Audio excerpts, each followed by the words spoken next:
There was a young man named Chijiok, who worked as a mechanic in a small workshop by the roadside. Every day, he got up before the sun rose, cleaned his tools, and got ready for customers who would bring their cars, motorcycles, and even broken-down generators to him.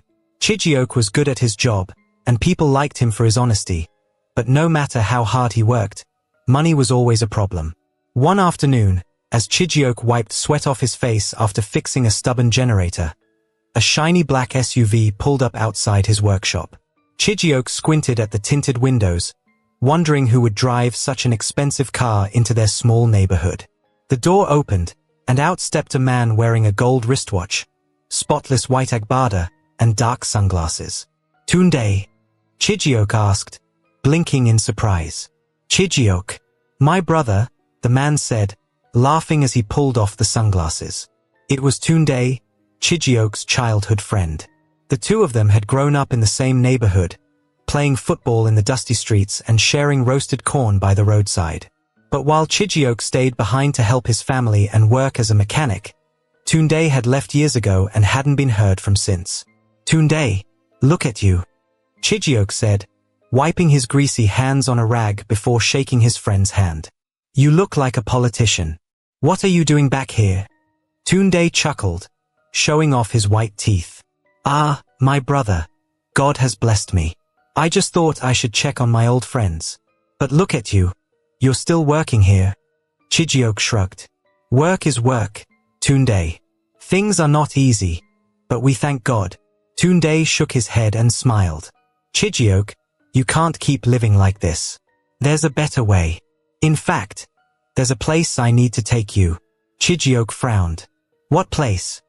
"It's a church," Tunde said, leaning in as if sharing a secret.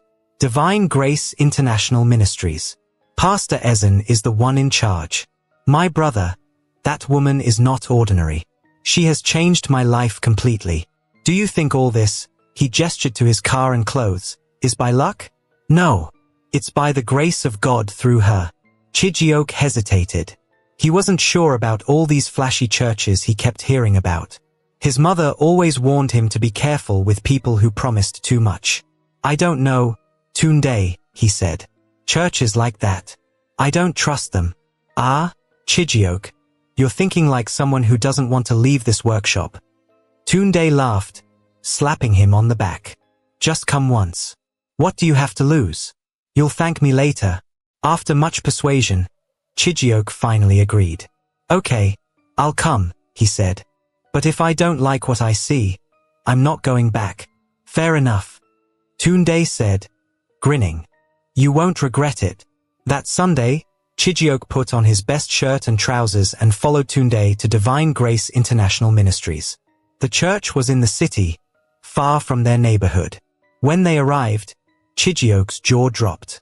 The building looked more like a palace than a church, with tall glass windows that sparkled in the sunlight, golden gates at the entrance, and expensive cars parked in neat rows. "Is this a church or a hotel?" Chijiok muttered as they walked in. "Relax," Tunde said, leading him inside. The interior was even more luxurious. The floors were shiny, and chandeliers hung from the ceiling. Ushers dressed in crisp white uniforms greeted them with wide smiles and directed them to their seats. Chijiok noticed that most of the people in the church were well-dressed and looked wealthy.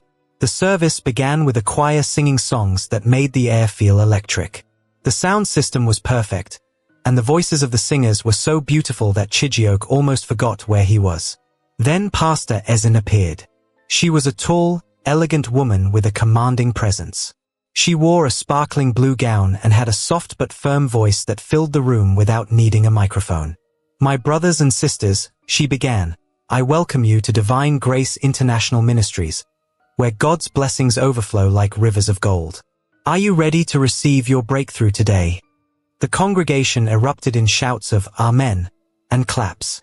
Chijiok couldn't take his eyes off her. She moved with such confidence, and her words seemed to hold a kind of power. Pastor Ezen's sermon was about unlocking heavenly treasures. She told stories of people who came to the church with nothing but left with more wealth than they could imagine. She spoke about the importance of faith and commitment, and how blessings were reserved for those who believed wholeheartedly. At one point, she raised her hands and said, "Someone here is struggling with poverty, but today, your story will change. If you are ready to unlock your blessings, come forward." Dozens of people rushed to the altar, kneeling and crying. Chijioke stayed in his seat, unsure of what to do. Tunde nudged him. "Go now. Don't let this chance pass you by." Chijioke shook his head. "I'm not ready." "Chijioke, this is how it starts," Tunde whispered urgently. "You have to show faith. Pastor Ezen will notice you."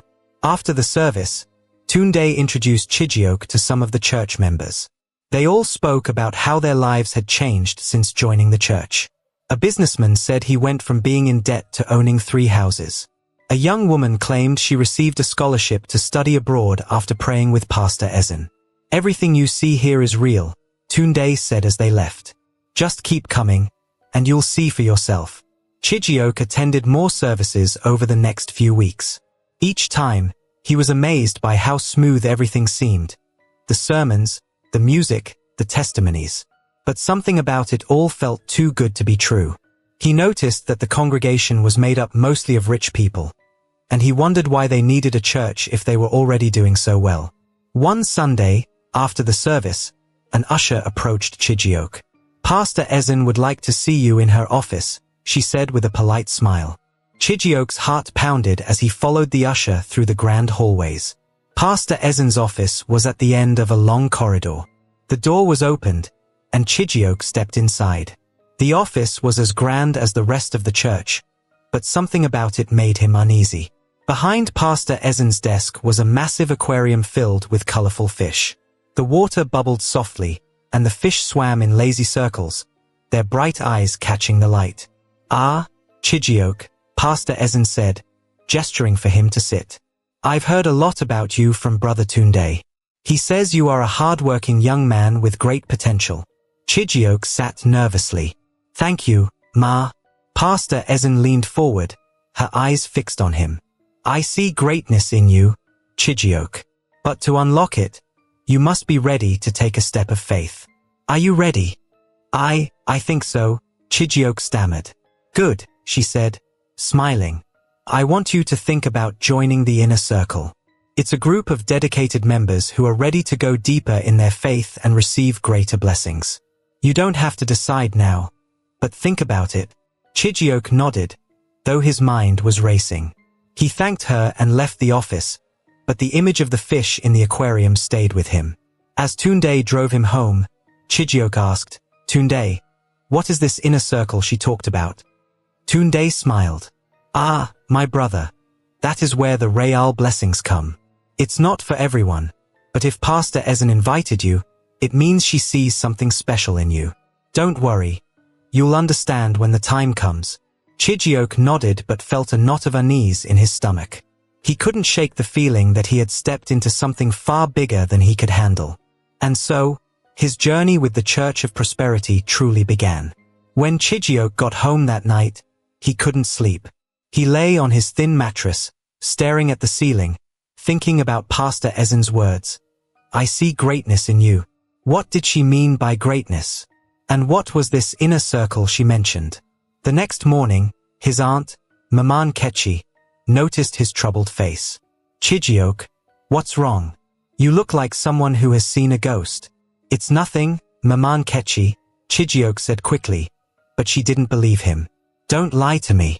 You've been going to that big man's church, haven't you? You better be careful, my son. Not all that glitters is gold."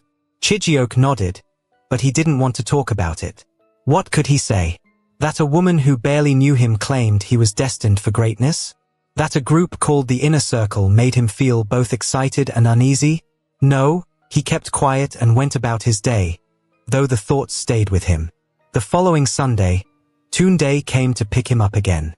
This time, as they drove to church, Tunde started talking about the Inner Circle. "You know," Tunde said, tapping the steering wheel, "the Inner Circle is not just about money. It's about being part of something bigger, something powerful." "What do you mean?" Chijioke asked, frowning.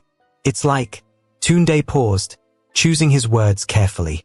It's like being in a family where everyone supports each other. Once you're in, your life changes forever. Chijioke didn't know what to say, so he stayed quiet. After the service, the same usher approached Chijioke again. Pastor Ezen would like to see you in her office, she said with her usual polite smile. Chijioke's heart started racing as he followed the usher down the same long corridor.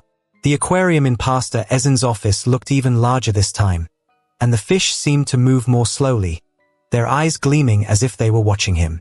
"Ah, my dear Chijioke," Pastor Ezen said, gesturing for him to sit. "I'm glad you came back. Have you thought about what we discussed?" Chijioke shifted uncomfortably in his seat. "I'm still thinking about it." "Ma, that's good," she said, smiling. "Take your time. But remember, the door to greatness doesn't stay open forever. When you're ready, I want you to come to a special meeting this Friday night. Only a few people are invited, and I believe you belong there." Chijioke hesitated. "What kind of meeting is it?" "It's a time for those who are serious about their faith to come together and connect with the blessings waiting for them," she said. "I know you've been working hard, Chijioke, but hard work alone won't take you far. You need faith. You need power." Her words hit him like a hammer. He had been working hard all his life, but where had it gotten him? A tiny workshop, a leaking roof, and endless worries about money. Maybe this was his chance to change everything. "I'll come," he said finally. Pastor Ezen's smile widened. "Good. I knew you were ready." That Friday night, Chijioke arrived at the church just as the city lights flickered on. The building looked different in the dark, almost like a shadowy castle. He felt a shiver run down his spine but shook it off and walked in. Inside, the atmosphere was quiet and tense. Only a handful of people were there, all dressed in black. Tunde was among them, and he quickly came to Chijioke's side. "Relax," Tunde whispered. "Just follow my lead."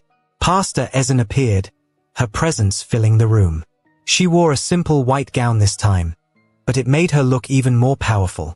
"Welcome, my chosen ones," she said, her voice calm and steady.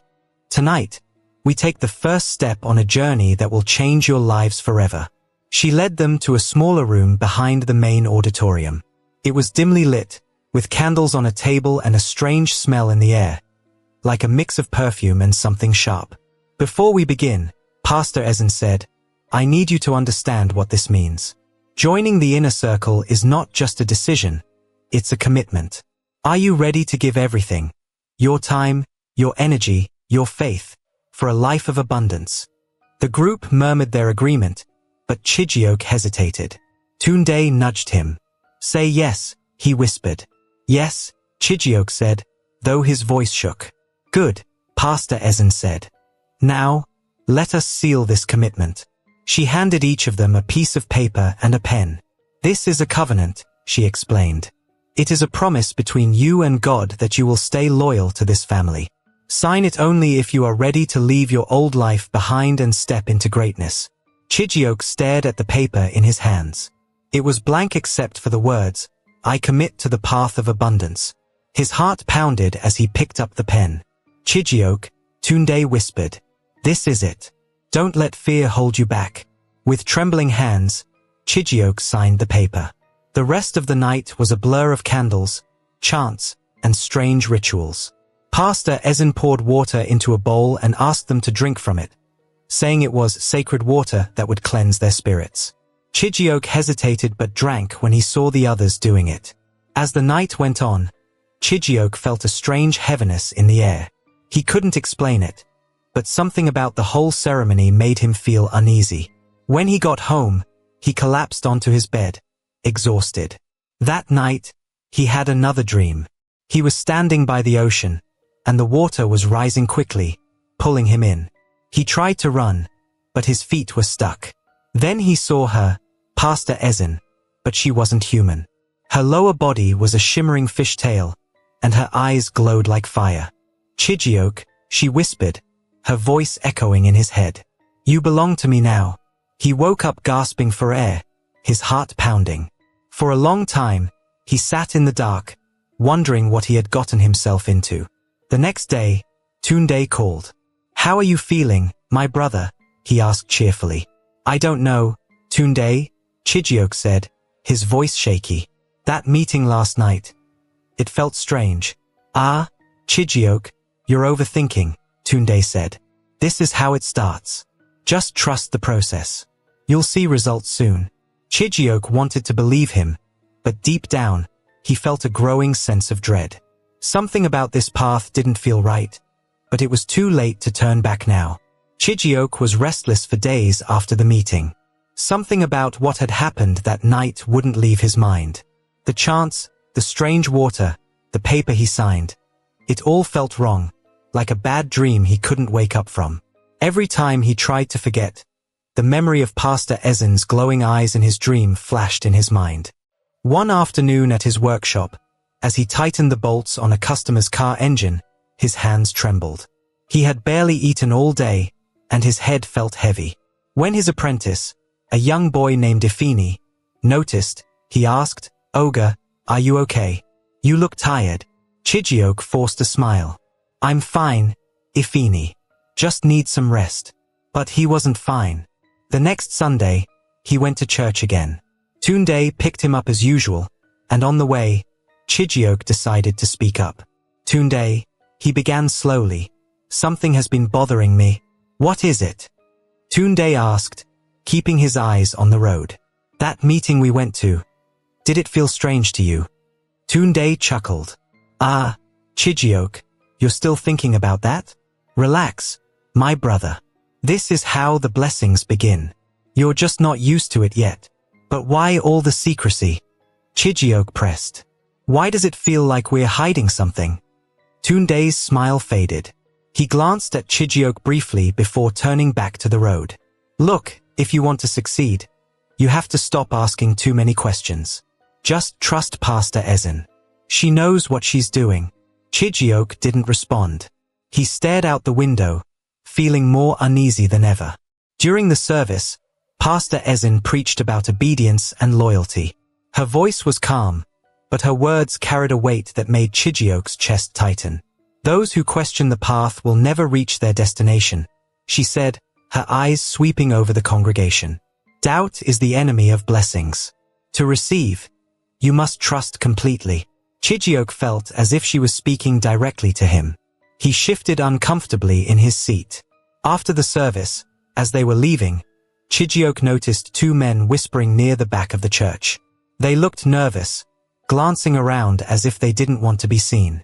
When one of them caught Chijioke staring, he quickly turned away and walked off. Who are those people? Chijioke asked Tunde. Just some members, Tunde said dismissively. Why are you always looking for something to worry about?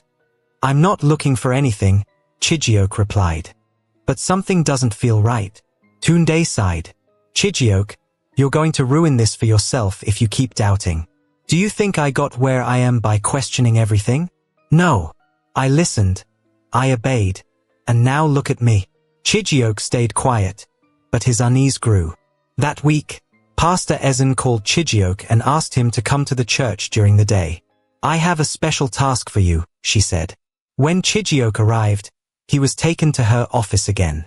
The aquarium was there, just as large and strange as before. The fish swam slowly, their movements hypnotic. Ah, Chijioke, Pastor Ezen said warmly. Thank you for coming. Yes, Ma, Chijioke said, trying to hide his nervousness. I need someone I can trust to help me with something important, she said, her eyes fixed on him. You've proven yourself to be loyal, and I believe you're ready for more responsibility. What do you need me to do, Mao? I want you to clean this office, she said, gesturing around the room. Pay special attention to the aquarium. The fish are very important to me. Chijioke frowned. Clean the aquarium. Yes, she said firmly. It's a delicate task, but I know you can handle it. Chijioke nodded, though he felt uneasy. As Pastor Ezen left the room, he approached the aquarium cautiously. The fish swam closer to the glass as if they were watching him. Their eyes seemed brighter than before, almost human-like. He picked up the cleaning supplies she had left and began wiping the glass. As he worked, he accidentally nicked his finger on the edge of the tank. A drop of blood fell into the water. Before Chijiok could react, one of the fish darted forward and swallowed the blood. Its eyes glowed for a moment, and it swam away as if nothing had happened. Chijiok stumbled back, his heart racing. That night, he called Tunde. Tunde, I need to talk to you. What is it now? Tunde asked, sounding irritated. There's something wrong with this church, Chijiok said, his voice trembling. Those fish in Pastor Ezen's office, they're not normal. What are you talking about? Tunde asked sharply. I saw one of them swallow blood, Chijiok said. My blood. And its eyes. Tunde, something is not right. There was a long pause on the other end of the line. Then Tunde said, Chijiok, I warned you about asking too many questions. Do you think you can understand everything? Just follow the path and stop trying to figure it all out. But Tunde. No. Tunde interrupted. If you don't trust Pastor Ezen, then maybe this isn't the place for you. Chijiok's stomach sank. He had never heard Tunde sound so angry before. I'm sorry, he said quietly. I just don't understand. You will, eventually, Tunde said, his voice softer now. But for now, just do as you're told. The next Sunday, Chijiok went to church again, though every part of him wanted to stay home. This time, he kept his head down and avoided making eye contact with anyone. During the service, Pastor Ezen called him out. Brother Chijiok, she said, smiling at him from the pulpit. Please stand. Chijiok stood slowly, his heart pounding. This young man is a shining example of faith and obedience, she said. God has great plans for him, and I believe he will achieve greatness very soon. The congregation clapped, but Chijiok felt a chill run down his spine. He sat down quickly, wishing he could disappear. After the service, Tunde approached him. You see, he said, grinning. Pastor Ezen sees your potential. Stop doubting and embrace it. Chijiok forced a smile but said nothing. Deep down, he felt like he was being pulled into something he couldn't escape. The next few weeks were a blur. Chijiok continued attending services, but he felt more like a spectator than a participant. He couldn't shake the feeling that something was terribly wrong. One evening, as he walked home from the workshop, he overheard two men talking near the market. Did you hear about Chima? One of them asked. What about him? The other replied. They say he went missing after joining that big church in the city. Divine something. Chijiok froze. I've heard stories about that place, the second man said. People go there for riches, but not everyone comes back. Chijiok hurried past them, his heart racing. The name Chima stuck in his mind. Hadn't he seen that name on the church's prayer list a few weeks ago? He tried to push the thought away, but it kept coming back. What had he gotten himself into? Chijiok couldn't keep quiet anymore. After hearing about Chima's disappearance, the uneasiness he had been feeling grew stronger. He wanted to confront Tunde, but every time he tried to start the conversation, the words got stuck in his throat. Tunde had been his closest friend, but now he seemed like a stranger, someone who hid secrets that were too dark to uncover. One Wednesday evening, Tunde called him. Chijiok, Tunde said, his tone serious. Pastor Ezen has invited us to a special midnight meeting at the church. This one is not like the others. It's very important. Chijiok's stomach tightened. Midnight? Why at that time? Tunde laughed softly. My brother. You're still asking too many questions. Just trust the process. This is the next step for us. I don't know, Tunde, Chijiok said, hesitating. Something about all this feels strange. Chijiok, listen to me, Tunde said sharply. You've come this far. Do you want to turn back now? Do you think greatness is easy to achieve? If you miss this meeting, you might never get another chance. Chijiok was silent. I'll pick you up at 11, Tunde added before ending the call. That night, Chijiok couldn't eat or sleep. The air in his small room felt heavy, and every noise outside made him jump. What was going to happen at this meeting? What was he walking into? At exactly 11, Tunde arrived. Chijiok got into the car without a word. Tunde was unusually quiet as they drove, the hum of the engine filling the silence between them. When they reached the church, it looked different in the darkness. The golden gates that once seemed welcoming now looked like the bars of a cage. The tall glass windows reflected the faint moonlight, giving the building an eerie glow. Inside, the air was cold and still. Only a few people were there, all wearing white robes. Chijioke recognized some faces, but not all. He noticed that everyone seemed tense, their eyes darting around as if they were afraid of something. Pastor Ezen appeared, her white gown flowing as she walked. She smiled, but there was something unsettling about it. "Welcome, my chosen ones," she said, her voice calm but commanding. "Tonight, we take the next step in your journey.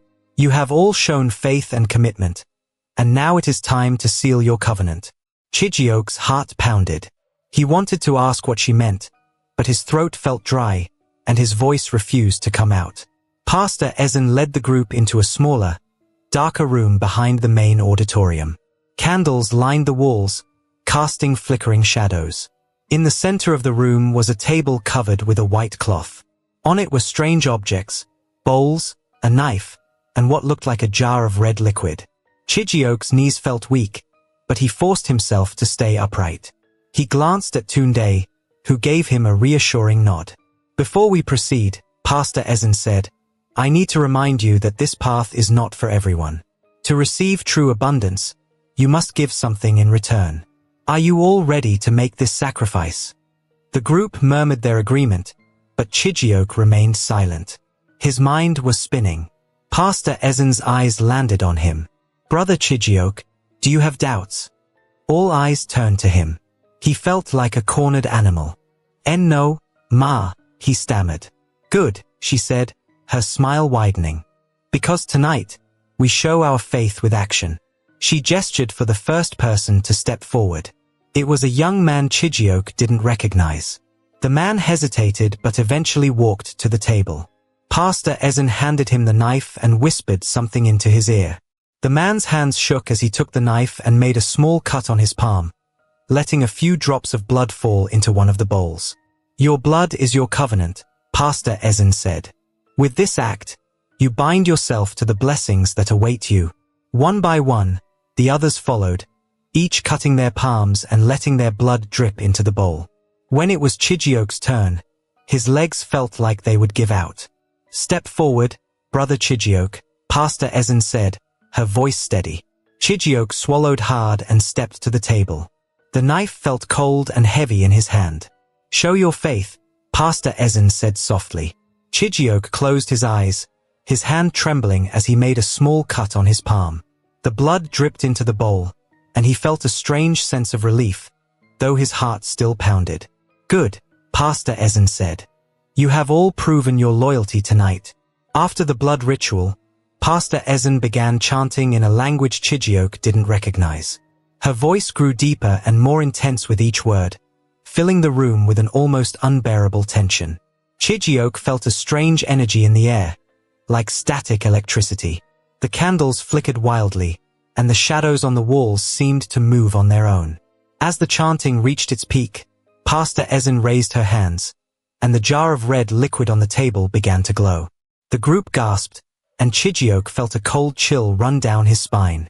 "Tonight, the covenant is sealed," Pastor Ezen said, her voice echoing unnaturally. "You are now part of a family that cannot be broken.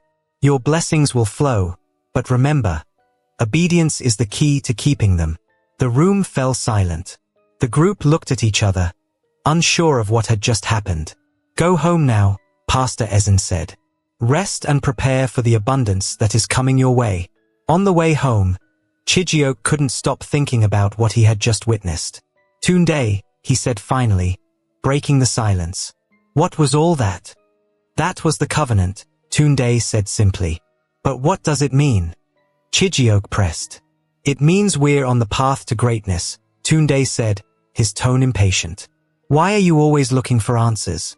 Just trust the process." Chijioke didn't respond. He stared out the window, wondering if he had made the biggest mistake of his life. That night, Chijioke had another dream. He was standing in the middle of a vast ocean, the water rising around him. He tried to swim, but the waves pulled him under. As he struggled, he saw Pastor Ezen again. Her lower body was a shimmering fishtail, and her eyes glowed like fire. "Chijioke," she said, her voice echoing in his head. "You belong to me now." He woke up gasping for air, his heart racing. For the first time, he realized he might not be able to escape. Chijioke couldn't shake the feeling of dread as he woke up the next morning. The dream had left him shaken, but the events of the midnight meeting haunted him even more. He had seen the way Pastor Ezen controlled the room with her voice and presence. He remembered the glowing jar, the blood covenant, and the fear in the eyes of some of the other members. He tried to go about his day as usual, fixing cars and chatting with customers at his workshop, but his hands trembled every time he picked up a wrench. Ifini, his apprentice, noticed again. "Ogre, are you sure you're okay?" Ifini asked. Chijioke forced a smile. "I'm fine. Just tired." But he wasn't fine. The following week, another call came from Pastor Ezen. "Brother Chijioke," she said, her voice as calm as ever. "There is another special gathering this Friday. This one is very important. You must be there." "Yes, Ma," Chijioke said, though his chest tightened. When Friday arrived, Tunde picked him up as usual, and they drove to the church in silence. This time, the atmosphere felt heavier, darker, as if the air itself was warning him to turn back. Inside the church, Pastor Ezen welcomed them with her usual smile. She led the group to the same candlelit room, where the table had been replaced with a large circle drawn on the floor in white chalk.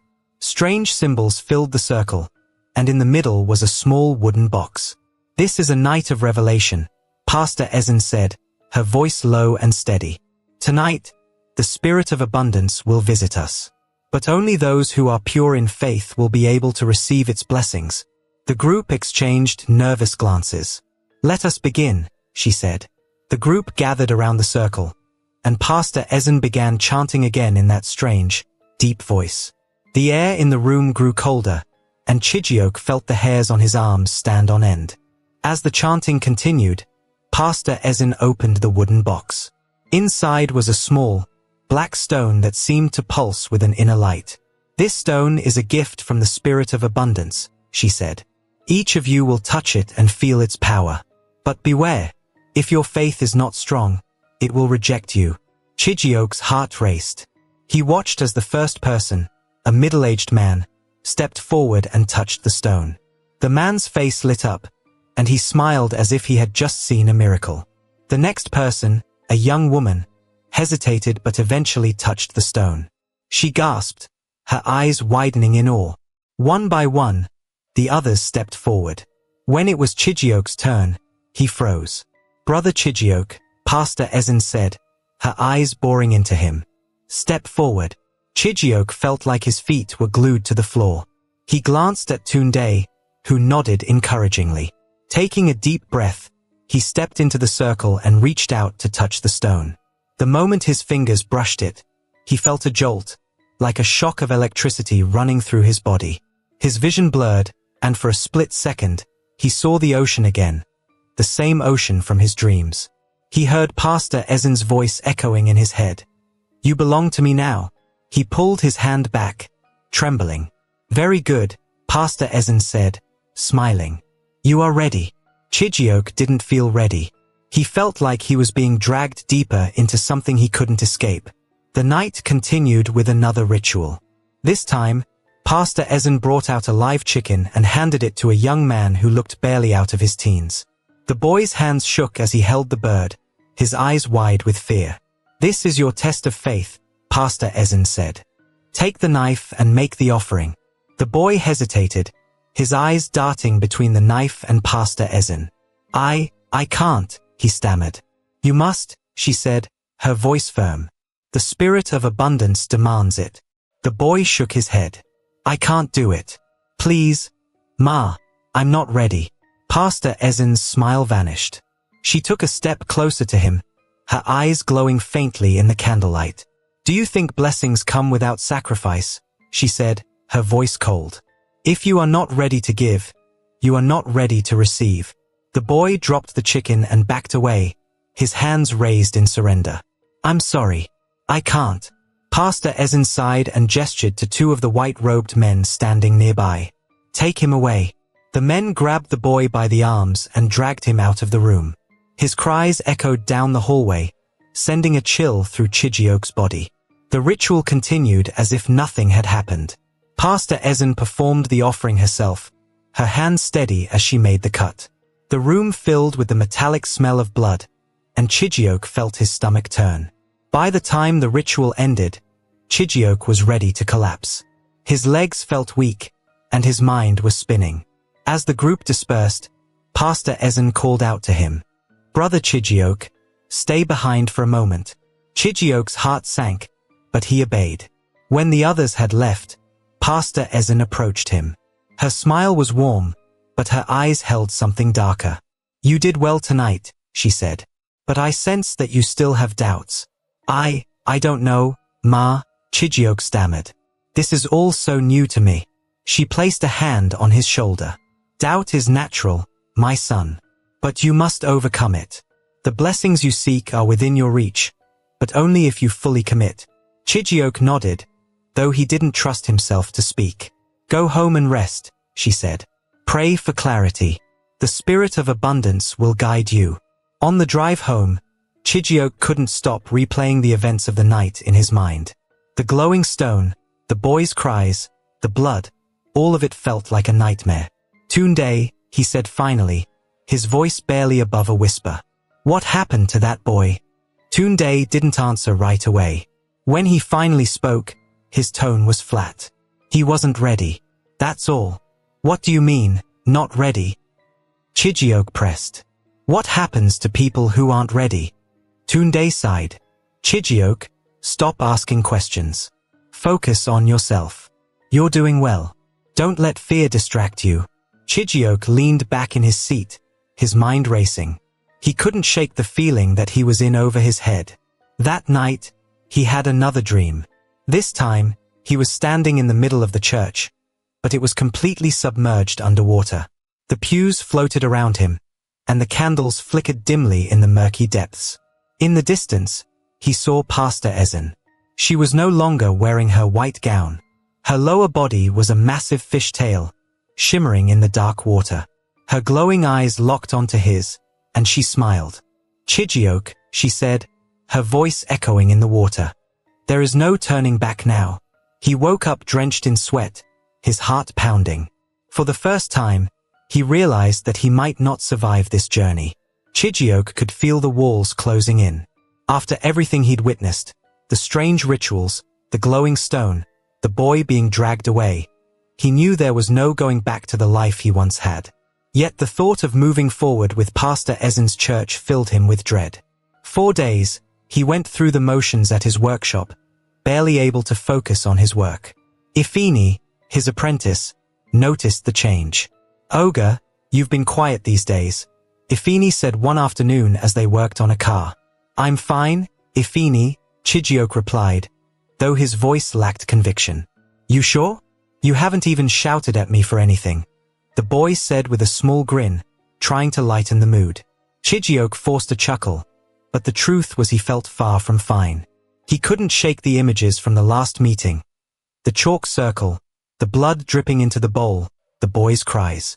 And then there was the dream, that terrible dream of Pastor Ezen standing in the ocean, her tail shimmering as she claimed him as hers. He hadn't been able to sleep since. One evening, Tunde called. Chijioke hesitated before answering, his thumb hovering over the green button on his phone. He didn't want to talk to Tunde, but he knew ignoring him would only make things worse. "Chijioke," Tunde said when the call connected. His voice was calm, almost too calm. "How are you?" "I'm fine," Chijioke lied. "You don't sound fine," Tunde said. "You've been distant lately. Are you having doubts?" Chijioke's heart skipped a beat. "No, it's not that. I've just been busy with work." Tunde said, and there was a long pause. Then he added, "Pastor Ezen wants to see you. She said it's urgent." Chijioke's stomach sank. "Why?"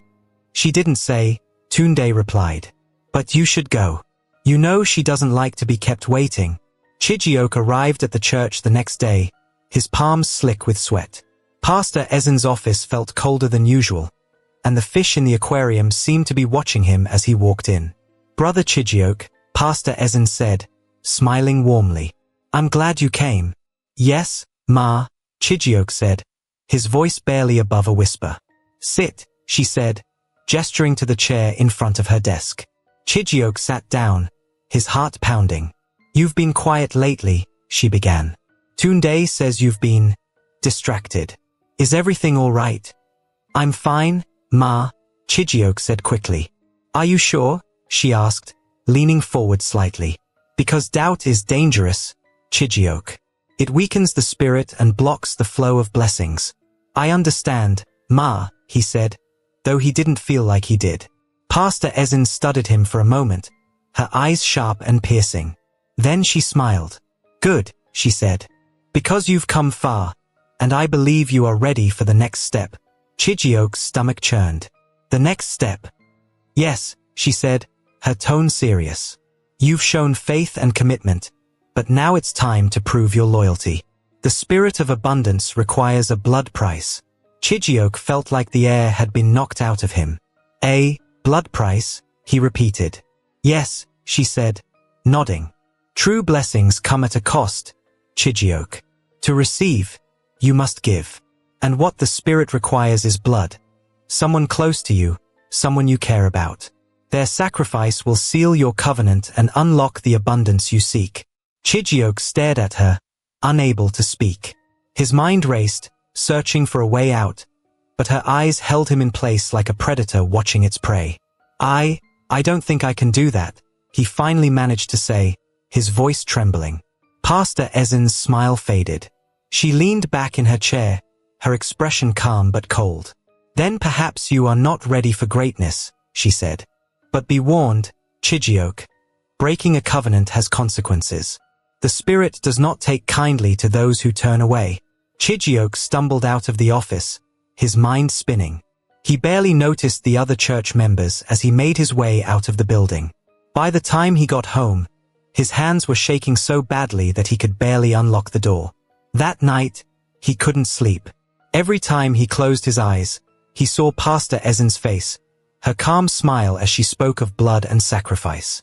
The next morning, he decided he couldn't face this alone.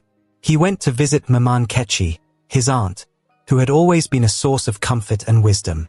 "Maman Kechi, I need your help," he said as he sat down in her small living room. She looked at him closely, her brow furrowed. "What's wrong, my son?" Chijioke hesitated, then began to tell her everything. The rituals, the dreams, the blood price.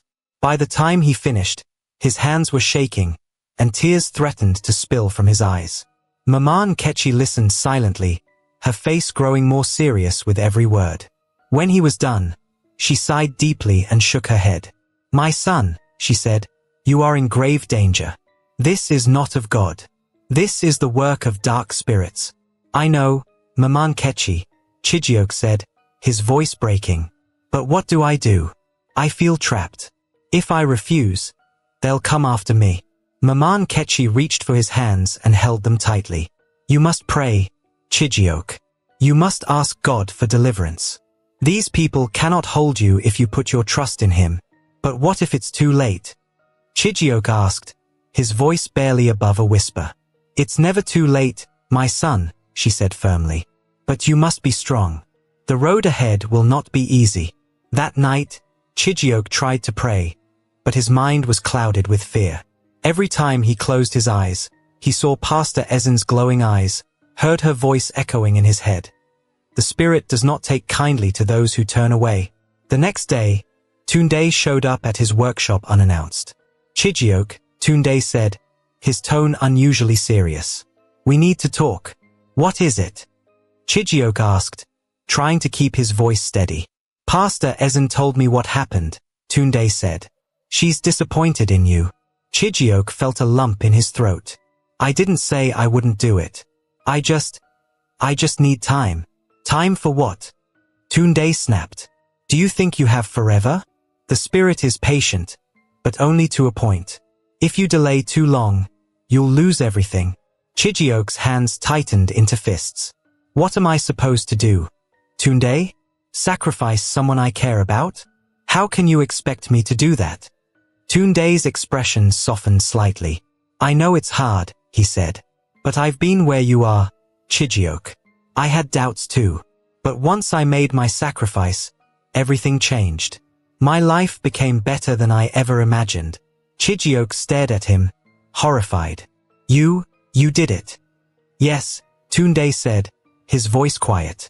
I sacrificed my younger brother. It wasn't easy, but I knew it was the only way.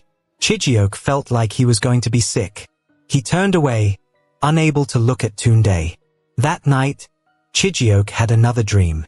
He was standing at the edge of a cliff, the ocean roaring below him.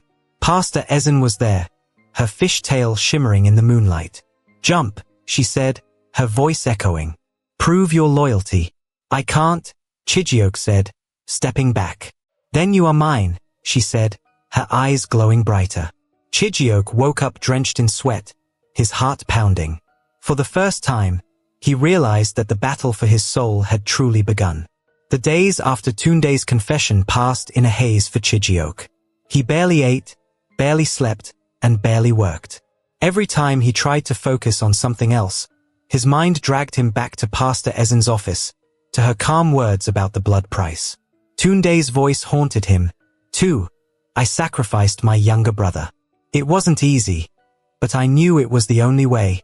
The thought of doing something like that turned Chijioke's stomach.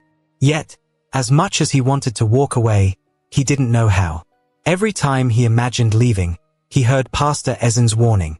Breaking a covenant has consequences. That evening, Chijioke went back to Maman Ketch's house. He needed to hear her voice again, needed her to tell him that there was still a way out.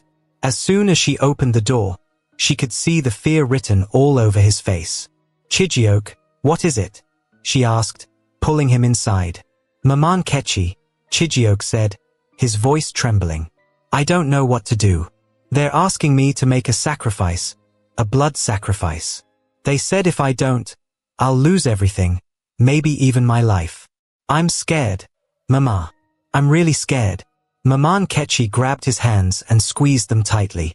My son, listen to me, she said. These people don't have power over you unless you give it to them. You have already made mistakes, but God is greater than any spirit or covenant. You can break free, but you must fight. How, Maman Ketchi? Chijioke asked, tears streaming down his face. How do I fight something like this? Through prayer, through faith, she said. But you must also be prepared. These people will not let you go easily. You must be strong, Chijioke. Stronger than you have ever been. Chijioke nodded, though his heart still felt heavy. Maman Ketchi, he said after a long pause, what if they come for me? She looked at him with fierce determination. Then we will face them together. The next morning, Chijioke woke up with a new sense of purpose. He didn't know if he had the strength to fight, but he knew he couldn't keep living like this. He spent the day working at his workshop, trying to block out the dark thoughts in his mind. As the sun began to set, Tunde appeared. Chijioke, Tunde said, his voice urgent. We need to talk. I have nothing to say to you. Tunde, Chijioke replied, wiping his hands on a rag. Don't be foolish, Tunde snapped.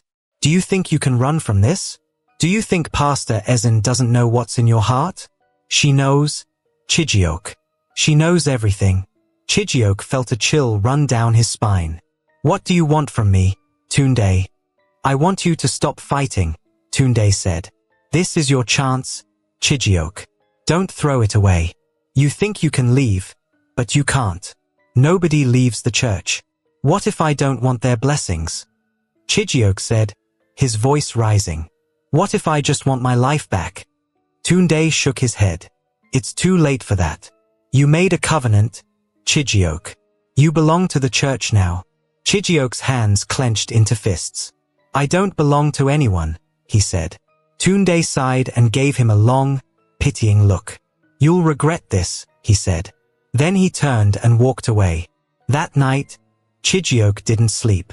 He stayed up praying, repeating the words Maman Ketchi had taught him.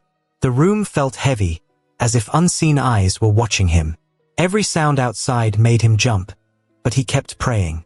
Around midnight, he heard a knock at his door. "Who is it?" he called out, his voice shaking. No answer. The knock came again, louder this time. Chijioke grabbed a wooden stick from the corner of the room and approached the door cautiously.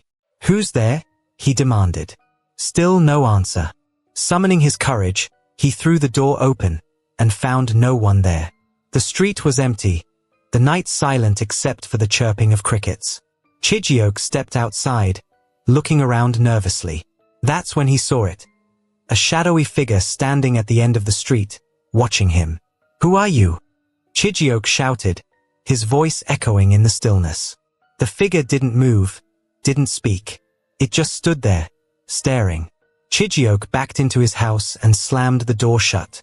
His hands were trembling as he reached for his phone and dialed Maman Ketchi's number. "Maman Ketchi," he said as soon as she picked up. "Something is outside my house. I don't know what it is." "Stay calm, my son," she said. "Keep praying. I will come to you." When Maman Ketchi arrived, the shadowy figure was gone, but the fear in Chijioke's heart hadn't subsided. "They are watching me," he said as she stepped inside. "I can feel it." "Then we will pray," Maman Ketchi said firmly. The two of them knelt in the middle of the room and began to pray. Maman Ketchi's voice was strong and unwavering, but Chijioke's prayers were filled with desperation. As they prayed, the room grew colder, and the air seemed to vibrate with an unseen energy. The candles on the table flickered wildly, and Chijioke felt a crushing weight pressing down on him. "Don't stop, Chijioke," Maman Ketchi shouted. "Keep praying." "I can't," Chijioke gasped. "It's too much." "You can do this," Maman Ketchi said, grabbing his hand. "God is with you. You are stronger than this." Chijioke squeezed his eyes shut and forced himself to keep praying. Slowly, the weight began to lift, and the room grew warmer. The candles steadied, and the oppressive energy began to fade. When it was over, Chijioke collapsed onto the floor, gasping for air. The next day, Chijioke knew he couldn't stay in the shadows anymore. He needed to leave the church, no matter what it cost him. He went to Pastor Ezen's office, his heart pounding. She was sitting behind her desk, as calm and composed as ever. "Brother Chijioke," she said, smiling. "What brings you here?" "I want out," Chijioke said, his voice trembling but firm. Pastor Ezen's smile faded. "Out," she repeated, her voice cold. "Yes," Chijioke said. "I don't want this anymore. I want my life back." Pastor Ezen leaned back in her chair, her eyes narrowing. "Do you think it's that simple?" she asked. "You made a covenant, Chijioke. You belong to us now." "I don't belong to anyone," Chijioke said, his voice rising. "I'm leaving, and there's nothing you can do to stop me." Pastor Ezen's eyes glowed faintly, and the air in the room grew colder. "You underestimate the power of the spirit," she said. "If you walk away, you will lose everything, your workshop, your health, your life. Is that what you want?" "I'll take my chances," Chijioke said, though his hands were trembling. Pastor Ezen stood slowly, her presence filling the room. "Then you leave me no choice," she said. Chijioke left the church that day, but his troubles were far from over. Strange things began happening almost immediately. His workshop caught fire, destroying everything he had worked so hard to build. He fell ill, his body racked with pain that no doctor could explain. Through it all, Maman Ketchi stayed by his side, praying and encouraging him not to give up. "You are stronger than this, Chijioke," she said. "Keep fighting. They can take everything from you, but they cannot take your soul." One night, as Chijioke lay in bed, weak and feverish, he had a dream. He was standing in the middle of the ocean, the water rising around him. Pastor Ezen was there, her fishtail shimmering in the moonlight. "Come back," she said, her voice soft and seductive. "It's not too late. You can still have everything you've ever wanted." "No," Chijioke said, his voice shaking but firm. "You don't own me." Pastor Ezen's smile faded, and her eyes glowed with anger. "Then you will suffer," she said, her voice echoing like thunder. The ocean rose higher, pulling Chijioke under, but he didn't stop fighting. He kicked and struggled, refusing to give in. When he woke up, the fever had broken. The pain in his body was gone, replaced by a quiet strength. For the first time, Chijioke felt truly free. The battle wasn't over, but he knew he had won the first fight. As Chijioke stepped outside into the morning sun, he felt the weight of his choices pressing on him. He had lost everything, his workshop, his peace, but he had gained something far greater, his freedom. Yet deep in his heart, he knew Pastor Ezen wasn't finished with him. The waters were still waiting. Thanks for watching. If you enjoyed this story, here is another story I am sure you will enjoy. Click to watch now.